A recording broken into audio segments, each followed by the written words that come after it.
आगे बढ़ते हैं। बड़ी खबर इस वक्त हम आपको बता दें, शिक्षा नीति को लेकर सोनिया गांधी ने सरकार पर निशाना साधा है। सोनिया गांधी ने लेख के जरिए केंद्र सरकार पर हमला बोला। सरकार के 3 सूत्रीय एजेंडे में शिक्षा क्षेत्र में नुकसान, सोनिया गांधी का कहना है। तो ये जो 3 सूत्री एजेंडा है, इससे शिक्षा क्षेत्र में नुकसान। आरएसएस बीजेपी के वैचारिक एजेंडे को पूरा करने के लिए सांप्रदायिकीकरण पर जोर। महात्मा गांधी की हत्या को इतिहास के पाठ्यक्रम से हटाया गया। जैनेंद्र हमारे साथ जुड़े हुए हैं ज्यादा जानकारी के साथ। जैनेंद्र, ये लेख लिखा है सोनिया गांधी ने, इन बातों का जिक्र किया और केंद्र सरकार पर सीधा हमला। बिल्कुल बड़ा आरोप लगाया है सोनिया गांधी ने। बीते जो 1 दशक है यानी मोदी सरकार के कार्यकाल के दौरान जो शिक्षा व्यवस्था है उसको लेकर सरकार का एकमात्र एजेंडा जो है वो अपनी विचारधारा थोपना रहा है। सोनिया गांधी ने आरोप लगाया है कि बीजेपी और आरएसएस के एजेंडे को लागू करने के लिए केंद्र सरकार ने पाठ्यक्रमों को बदला है।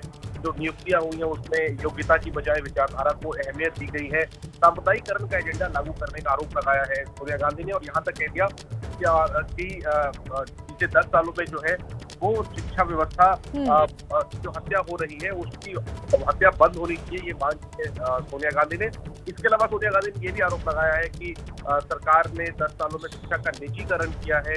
सरकारी स्कूल बंद हुए हैं, निजी स्कूल जो है वो ज्यादा खुले हैं।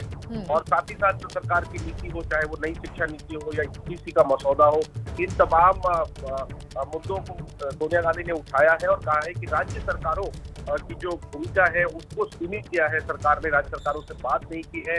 इसके अलावा राज्य सरकारों के अधिकारों पर अंकुश लगाया है और एक किस्म से संघवाद पर हमला किया है, फेडरलिज्म पर हमला किया है।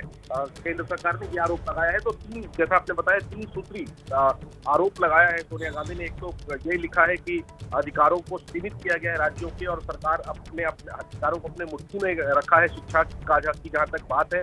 इसके अलावा निजीकरण किया गया है शिक्षा का, और सबसे गंभीर आरोप सांप्रदायिकरण करने का। तो सोनिया गांधी ने एक लेख लिखकर केंद्र सरकार पर शिक्षा के मुद्दे पर जो है वो तीखा निशाना साधा है और मांग की है कि शिक्षा की जो हत्या हो रही है वो बंद होनी चाहिए।